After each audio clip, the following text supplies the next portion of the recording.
خطیب الایمان سید مظفر حسین معروف با مولانا طاہر جرولی 31 دسمبر سن 1929 عیسوی کو شہر علم و ادب سے 80 کلومیٹر دور بہرائچ ضلع کے قصبہ جرول کے ایک دیندار اور تعلقہ دار گھرانے میں پیدا ہوئے۔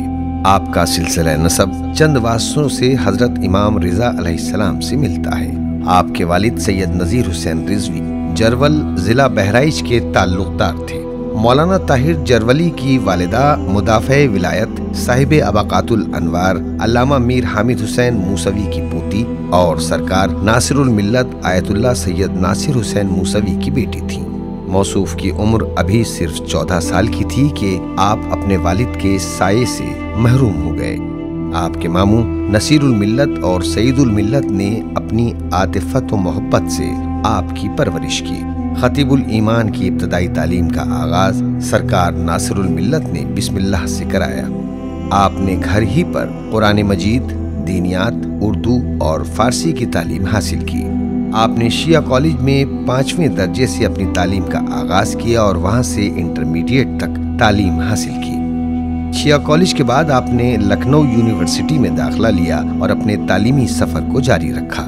موصوف نے سن 1952 عیسوی میں BA کی سند حاصل کی اور پھر اسی یونیورسٹی سے LLB کی تعلیم مکمل کی۔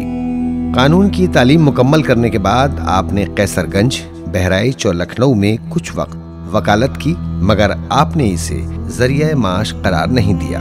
مولانا ممتاز علی مرحوم کے بقول خطیب الایمان فرماتے تھے، میں نے وکالت کو پیشہ بنانے کے بجائے محمد و آل محمد کی وکالت کو اپنا نصب العین سمجھا۔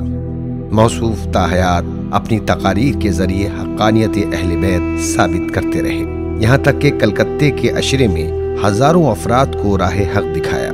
ایک ذاتی حق ہے کہ پھر کسے حق ہے اگر آپ کو حق نہیں ہے، کہ فاطمہ کے حق کا حق خدا کو ہے۔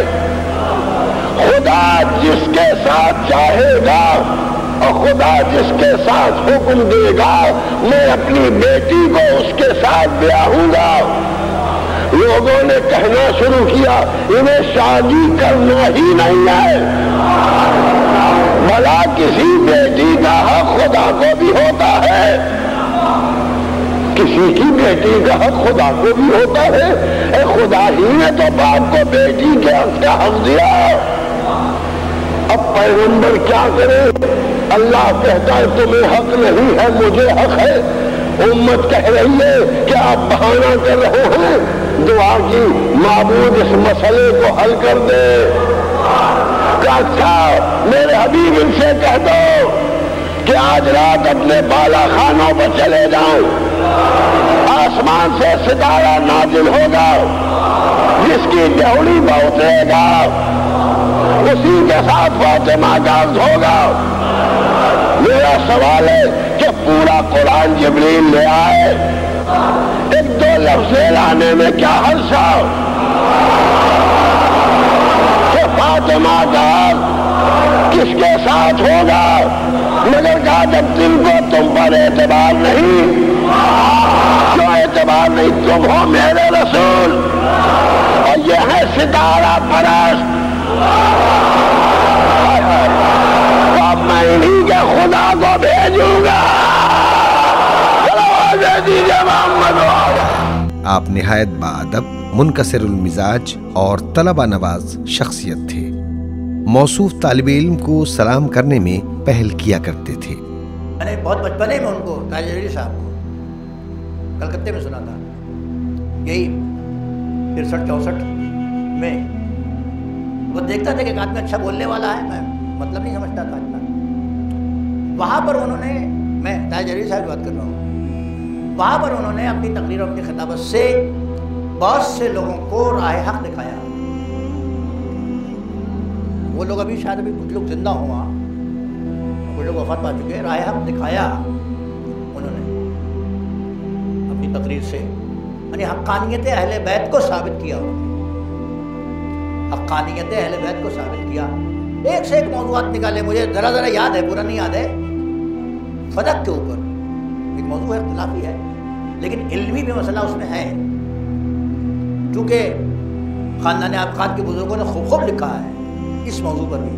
جو تحریر طور پہ موجود ہے، آپ بتا پڑھیے گا، اس کو خوب لکھا ہے، وہ ان کے مطالعے میں ساری چیزیں تھیں، وہ چونکہ ایک وکیل تھے، وہ لہذا مقدمہ فتح کو انہوں نے وکالت کیسے انداز میں پڑھا، بڑا مقبول تھا وہ اچرا ان کا، بہت مقبول تھا، وکالت کے انداز میں انہوں نے پڑھا اور کہتے تھے کہ میں نے وہ پیشہ اختیار نہیں کیا، اور میں نے جو ہے سوچا کہ کیوں نہ محمد والے محمد کی وکالت کی جائے. بہت منکسر میں، بہت باادب، بہت منکسر مزاج، بہت طلبہ نواز، میرا کافی ساتھ رہا ان کا. ایک چیز میں نے ان کے دیکھی تھی، وہ بہرحال اخلاقی بات اچھی تھی، بہت اچھی بات تھی، وہ بیان کرنا. طالب علم کو پہلے سلام کرتے تھے، قبل اس کے کہ ہم ان کو سلام کریں، وہ پہلے سلام کرتے تھے، چاہے اوپر سے چائے بھجوا دیتے تھے. آپ نے عصری تعلیم کے ساتھ دینی تعلیم کا سلسلہ گھر پر جاری رکھا، جہاں نصیر الملت اور سعید الملت نے آپ کی مذہبی معلومات میں اضافے کے لیے خصوصی توجہ دی. اس کے علاوہ آپ نے شیعہ کالج میں ملا احمد حسن سے بھی کسب فیض کیا. مولانا طاہر جرولی نے اپنی ذاکری کے سفر کا آغاز جرول میں مرثیہ خوانی سے کیا اور جلد ہی مرثیہ خوانی علماء و فقہا کی زیر نگرانی خطابت میں تبدیل ہو گئی. آپ نے سن 1946 عیسوی تک باقاعدہ مجالس پڑھنا شروع کر دیں اور سن 1958 عیسوی میں مومنین کے اصرار پر آپ نے جرول سے باہر قدم رکھا اور کراچی کے مارٹن روڈ کے امام باڑے میں پہلا عشرہ محرم پڑھا، جو بے حد پسند کیا گیا. کلکتے کے لوگوں کے اصرار پر آپ نے سن 1961 سے سن 1981 تک مسلسل 20 سال کلکتے میں عشرہ محرم پڑھا. خطیب الایمان کی خطابت کا دائرہ آہستہ آہستہ ملک اور بیرون ملک کے افق پر پھیل گیا. آپ نے ذاکری کے ذریعے ہندوستان کے گوشے گوشے اور بیرون ملک یورپ، امریکہ، افریقہ، کینیڈا اور خلیج کے ممالک کے متعدد سفر کیے. آپ کی عشرہ مجالس پر مشتمل کتابیں مودت اہل بیت، قرآن اور اہل بیت، وسیلہ، اسلام اور عزاداری اور نجات شائع ہو چکی ہیں. آپ نے خطابت کے علاوہ قوم ملت کی فلاح و بہبود کے لیے مختلف قومی تحریکوں میں حصہ لیا.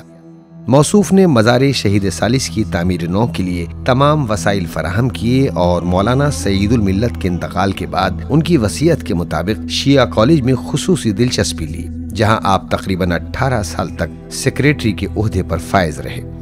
مولانا طاہر جرولی وقف حسین آباد مبارک کی پہلی کمیٹی کے متولی بھی رہے. مولانا طاہر جرولی آل انڈیا شیعہ کانفرنس کے 3 سال تک جنرل سیکریٹری رہے اور سن 1980 عیسوی میں ممبئی میں ایک عظیم اور یادگار اجلاس منعقد کیا، جسے آج بھی یاد کیا جاتا ہے. آپ انجمن تحفظ حسینیت کے سرگرم رکن اور سن 1976 سے تادم مرگ صدر رہے. اس کے علاوہ موصوف زندگی کے آخری لمحوں تک شیعہ کونسل کے چیئرمین رہے. اللہ نے آپ کو 2 بیٹیاں اور 4 فرزند عطا کیے، جن کو مولانا سید میسم کاظم جرولی، مولانا سید عمار کاظم جرولی، مولانا سید عابس کاظم جرولی اور مولانا سید شوذب کاظم جرولی کے نام سے پہچانا جاتا ہے. 20 نومبر سن 1987 عیسوی کو تحفظ و تقدس حرم کے موضوع پر ہونے والی بین الاقوامی کانفرنس میں شرکت کے لیے ایران تشریف لے گئے. اس کانفرنس میں آپ کی تقریر کو سب سے زیادہ پسند کیا گیا. ایرانی حکام نے آپ سے وعدہ کیا کہ آپ 1.5 ماہ بعد دوبارہ ایران آئیں گے. ہندوستانی مندوبین میں آپ کو خصوصی مہمان کا درجہ دیا گیا. آپ کے لیے سیکیورٹی کا خاص انتظام کیا گیا، حالانکہ آپ اس کے لیے تیار نہ تھے. کانفرنس کے اختتام کے بعد 28 نومبر کو آپ نے امام خمینی سے ملاقات کی اور 30 نومبر کو وزارت خارجہ کے اعلیٰ حکام سے ملاقات کی.